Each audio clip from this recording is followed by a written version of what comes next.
Ever wondered what's behind the second largest cryptocurrency by market cap? Welcome to the intriguing world of Ethereum. Ethereum's conception dates back to late 2013. A young programmer, Vitalik Buterin, with a knack for Bitcoin, was frustrated by its limitations. He proposed a new platform with a general scripting language, but the idea didn't stir interest among the Bitcoin community. So, he did what any self-respecting innovator would do. He decided to build it himself. In early 2014, Vitalik unveiled his white paper for Ethereum, a platform that would allow developers to build decentralized applications, or dApps, on its blockchain.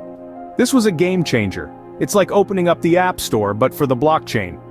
Alongside Vitalik, co-founders Gavin Wood, Anthony DiIorio, and Charles Hoskinson joined the fray. Together they launched a crowdfunding campaign in July 2014, selling Ether, Ethereum's native token, in exchange for Bitcoin. It was a resounding success, raising over $18 million. The Ethereum project was off to a flying start. In July 2015, Ethereum went live. However, it wasn't smooth sailing. In 2016, Ethereum faced its first large-scale security problem. A venture capital fund called the DAO, built on Ethereum, was hacked, and $50 million worth of Ether was stolen. The Ethereum community faced a tough decision: do nothing and let the hacker get away with the stolen Ether, or perform a hard fork, effectively rewinding the blockchain before the hack.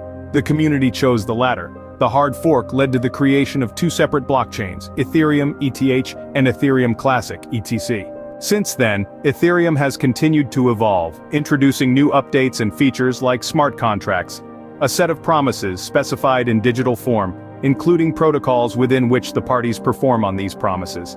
Ethereum's journey is not just about its technological advancements, but also about its resilience in the face of challenges. It's a tale of a young programmer's vision turning into a platform that revolutionized blockchain technology. To sum up, Ethereum's history is marked by its inception in 2013, the successful crowdfunding in 2014, the launch in 2015, the DAO hack and subsequent hard fork in 2016, and the ongoing evolution of the platform. So the next time you hear about Ethereum, remember it's not just a cryptocurrency, it's a platform that brought to life a young programmer's dream. A world where blockchain technology is not just limited to financial transactions, but is a canvas for developers to paint their decentralized applications. Thank you for joining this journey through Ethereum's history. Until next time, keep exploring the fascinating world of blockchain and cryptocurrency.